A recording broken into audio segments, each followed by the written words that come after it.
Welcome to World True Crime, where we uncover the most chilling cases and untangle the mysteries that defy belief. From shocking betrayals to relentless manhunts, we bring you stories of crime, justice, and the human spirit. In the evening of August 6th, a quiet Texas town became the center of a chilling mystery. A rented minivan was seen driving along an empty road, the driver moving with a strange sense of purpose. Hours later, something horrifying was found in a muddy ditch nearby, something that changed everything. What really happened that night? Who was responsible and why? As the pieces started to come together, a heartbreaking story unfolded, leaving a family in ruins and a community searching for answers. Music. Melissa Bonda was born on February 8, 1983, to parents Fidel Bonda and Graciela Ortega. Known for her energetic personality and radiant smile, Melissa was the second oldest in a family of 6 siblings. She had 4 sisters and one brother named Fidel Jr. The family settled in McAllen, a Texan city just 20 miles away from their hometown and near the Mexican border. McAllen's rich Hispanic culture meant many residents, including Melissa's family, were fluent in Spanish. Despite limited information about her early years, her father fondly remembered her as a diligent student who excelled in school and was always eager to share her grades with pride. After graduating high school, Melissa expressed her dream of pursuing higher education in San Antonio, Texas. Upon returning to McAllen, Melissa met Richard Ford, a man 4 years her senior and also a local. Richard's past was troubled. He had been convicted of attempted homicide in 2002 and served 8 years in prison before being released on parole. Despite his dark history, Melissa fell in love with him. The couple married in 2008, starting their life together. Melissa worked at T-Mobile, climbing the ranks to become a district operations manager. Richard, on the other hand, worked as a welder in the Rio Grande Valley, though he often told Melissa's family that he was employed in Alaska. The couple had 3 children together. Elizabeth, their eldest, born around the time of their marriage. Kimberly, 2 years later. And their son Richard Jr. By all accounts, Melissa was a devoted mother, actively involved in her children's lives. She even coached her daughter's soccer team. However, while her children brought her immense joy, her marriage to Richard became a source of deep pain. Over time, Richard revealed himself to be controlling and abusive, subjecting Melissa to both physical and verbal torment. After years of suffering, she decided to end the marriage. On November 7, 2019, she formally filed for divorce and obtained a temporary restraining order to protect herself from potential retaliation. Her fears were justified. 2 weeks later, on November 21st, Melissa called the McAllen police, terrified because Richard was heading to her home after receiving the divorce papers. He had been calling her incessantly, using a voice-altering device to disguise his identity. Despite his attempts at anonymity, Melissa was certain the threatening calls were from him.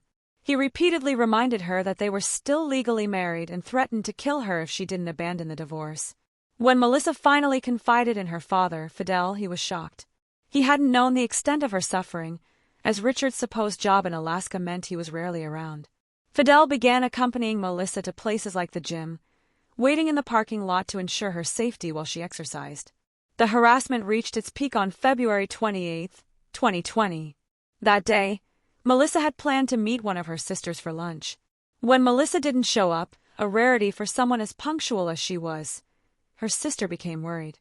She sent messages and tried calling Melissa but received no response. Alarmed, she rushed to Melissa's home. Upon arriving, she found the garage door open. Inside was Richard, pacing nervously. Melissa's dog was outside, an unusual sight. As soon as Richard saw Melissa's sister, he quickly got into his silver truck. He demanded that she move her car, which was blocking his exit. Reluctantly, she complied, and Richard sped away. Entering the garage, Melissa's sister made a horrifying discovery. Melissa was curled into a fetal position behind a shelf. Her fear was palpable. She trembled visibly.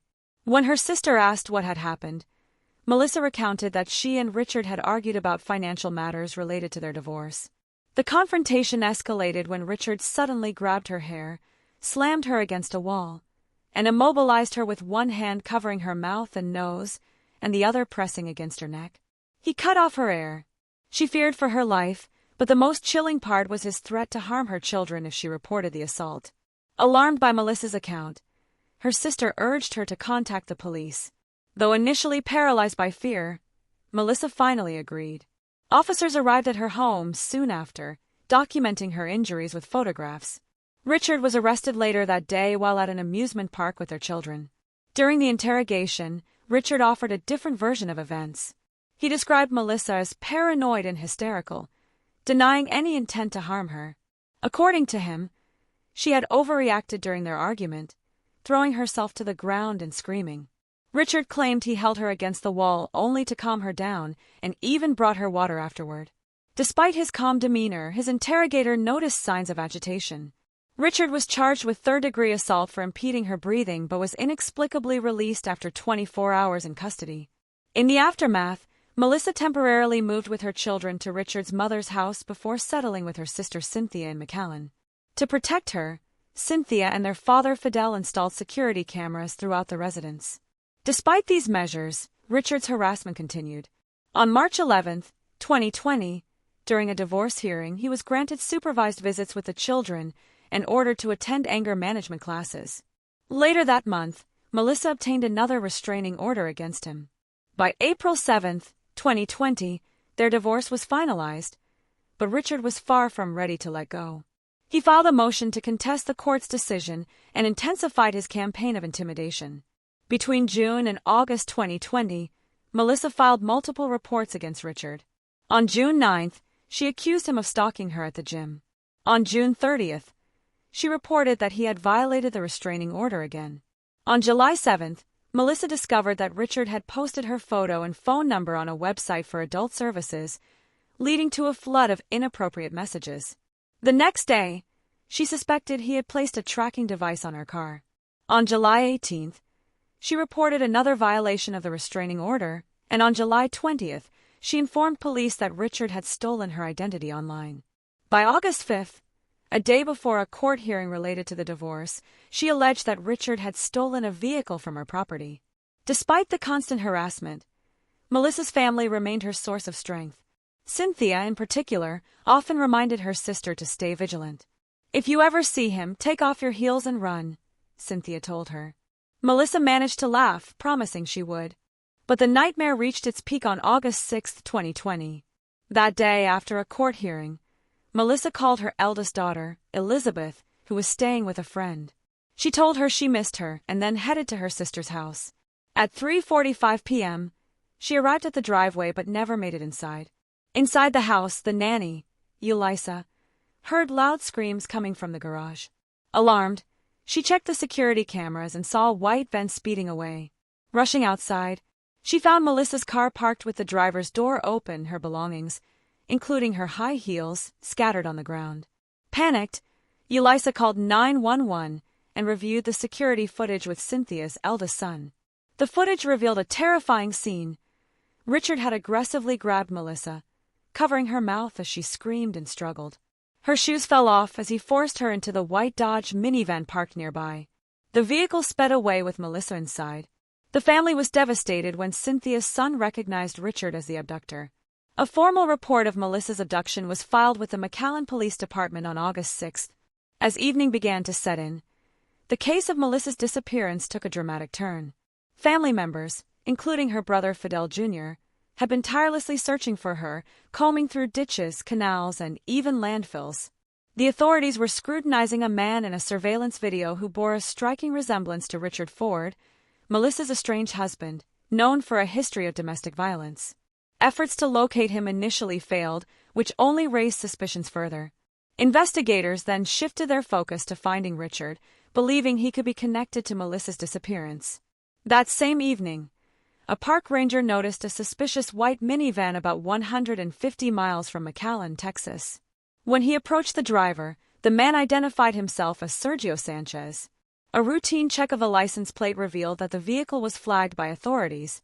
Another officer arrived, and upon further inspection, they found the man's true identity, Richard Ford.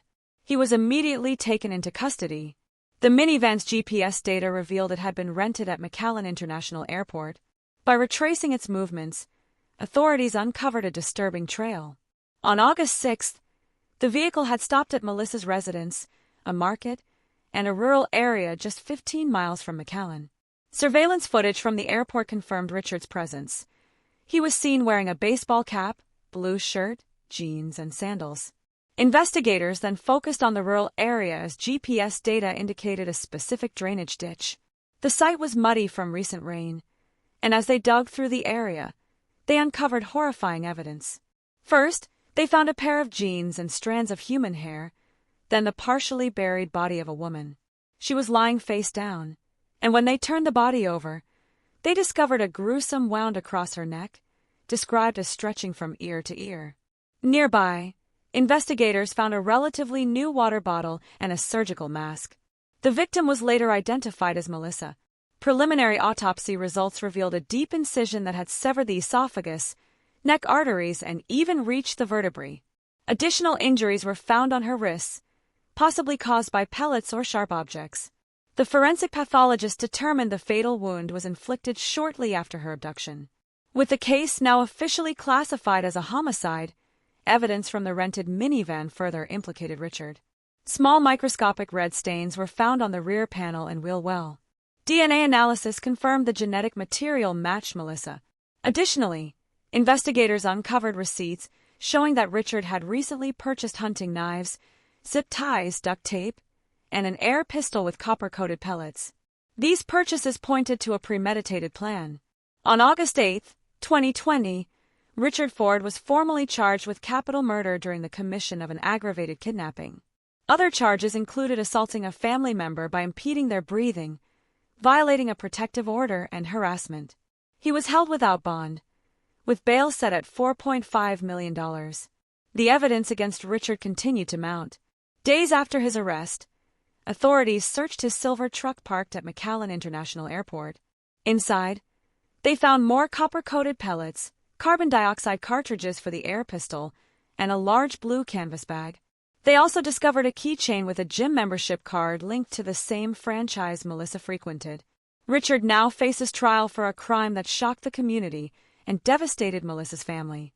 His actions left a trail of evidence too significant to ignore, and he remains the primary suspect in her tragic death.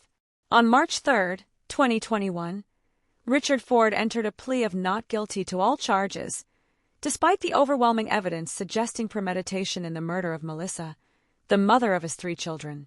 According to the investigators, Richard meticulously planned the crime, even going as far as disposing of Melissa's body. Months later, on November 8, 2021, the prosecution announced they would not seek the death penalty against Richard, opting instead for life imprisonment. This decision came despite the gravity of the charges, which included capital murder during an aggravated kidnapping. Nearly a year later, on August 5, 2022, Melissa's sister filed a federal lawsuit against the city of McAllen and its police department on behalf of Melissa's estate. The lawsuit alleged that Melissa had contacted the police 9 times before the attack, seeking protection from her ex-husband's harassment, and that authorities failed to act despite knowing about Richard's violent criminal history. Unbeknownst to Melissa, Richard had a prior conviction for attempted murder in 2002 and an assault charge. The lawsuit claimed the police's inaction reflected a discriminatory pattern of neglect toward domestic violence cases involving Hispanic women. The estate sought a jury trial and compensation for Melissa's emotional distress, medical and funeral expenses, and the mental anguish she endured before her death. The city of McAllen denied all allegations. Meanwhile, Richard's trial drew closer. Jury selection began on February 23, 2024, with the trial itself commencing 5 days later on February 27. The trial lasted 7 days. The prosecution presented a compelling case, including surveillance footage showing Richard forcibly abducting Melissa and placing her in the rented minivan. Witnesses included neighbors, a convenience store owner, Richard's mother, and Melissa's sister Cynthia. On March 6, 2024, closing arguments were delivered. The prosecution argued the evidence clearly pointed to Richard's intent, citing the brutal knife wound from ear to ear as undeniable proof. They urged the jury to consider not only direct evidence but also circumstantial details. In contrast, Richard's defense attorney implored the jury to question everything and avoid being influenced by Richard's past crimes or character. He reminded them that their decision should be based solely on the evidence presented during the trial. After 3 hours of deliberation, the jury returned with a verdict. Richard Ford was found guilty of capital murder. The other charges, kidnapping, harassment, and violating a protective order, were dismissed. The sentencing hearing took place the following day, March 7th. During the hearing, Melissa's family members gave emotional impact statements. Cynthia addressed her late sister directly, saying she hoped Melissa knew she had been loved to the moon and back. Through tears, she spoke of Melissa's laughter, support, and how much she relied on her. Turning to Richard, she questioned why he never sought help instead of resorting to violence. Melissa's brother, Fidel Jr., delivered a fiery statement condemning Richard as an unwanted child unloved by his father and disowned even by his mother. Fidel admitted he once respected Richard but now despised him for taking Melissa's life. He revealed that on the day Melissa's body was found, he had also searched for Richard, hoping to exact vengeance before the police could intervene. Melissa's youngest son did not speak in court, but his statement was read aloud by the prosecutor. In it, the boy described the pain of coming home to an empty house and hearing his classmates talk about their mothers. He said he could never forgive his father. Kimberly, Melissa's middle child, shared how she struggled to believe her father was responsible even after seeing security footage from her aunt's home. She recounted how she broke down when relatives and police confirmed her father's involvement. The sentencing closed one chapter in the devastating case. Richard Ford now faces life in prison, leaving behind a shattered family grappling with the profound loss of Melissa. Elizabeth, the eldest daughter, now 16, shared how a part of her died alongside her mother on August 6. In an emotional moment, she rhetorically questioned her father, asking how he could have attacked her mother in such a brutal way. She called him a coward, asserting that only a coward could commit such a crime. Taking it a step further, she addressed Richard directly, accusing him of lacking the decency to admit what he had done. She reminded him that his role as a father was to protect, not destroy. Tearfully, Elizabeth mourned the loss of not just her mother but also the father she once thought she knew. She confessed that during her parents' divorce, she had felt both compassion and fear toward him. Elizabeth lamented that he would no longer be there for milestones like her graduation or her wedding day. Her voice cracked as she shared how much it hurt to lose her mother, who had been her best friend. Melissa's father, Fidel, spoke next, recounting how his grandson had been plagued by nightmares ever since losing his mother. Fidel directed his words at Richard, demanding he keep eye contact with him. He wished for Richard to suffer every day in prison and to be haunted by the memory of Melissa, whose life he had taken. Fidel then spoke lovingly of Melissa, describing her as a light to the family from the day she was born until her last. He reassured everyone present that Melissa would always remain with them in spirit. The court proceedings concluded with the judge sentencing Richard Ford to life imprisonment without the possibility of parole. As the verdict was read, Richard avoided making eye contact with his children as he was escorted out of the courtroom. His defense team announced plans to appeal the decision. Following the sentencing, Melissa's family traveled to her birthplace to visit a mural created in her honor.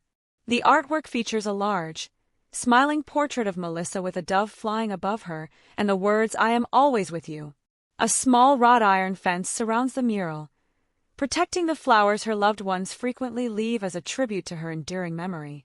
While standing in front of the mural, Elizabeth and Kimberly spoke to local news station Channel 5. They described the court's decision as liberating, explaining that with their father behind bars, they no longer had to live in fear or hide from him. Cynthia shared how she believed Melissa was still with them in some way, occasionally appearing or making her presence felt. She expressed relief, saying she finally felt justice had been served. Fidel echoed these sentiments, reaffirming that Melissa would always remain in their hearts and continue to watch over their family. When tragedy strikes within a family, the loss and devastation are compounded, especially when the perpetrator is someone who should have been a source of love and support. Despite this unimaginable betrayal, Melissa's 3 children have found strength in their close-knit family. Their bonds have only grown stronger, providing a foundation of love and resilience as they move forward. The memory of Melissa, a remarkable mother, daughter, and sister, will remain a guiding light in their lives. Thank you for joining us on World True Crime. Remember, the truth is always stranger than fiction. Stay safe, stay curious, and we'll see you next time.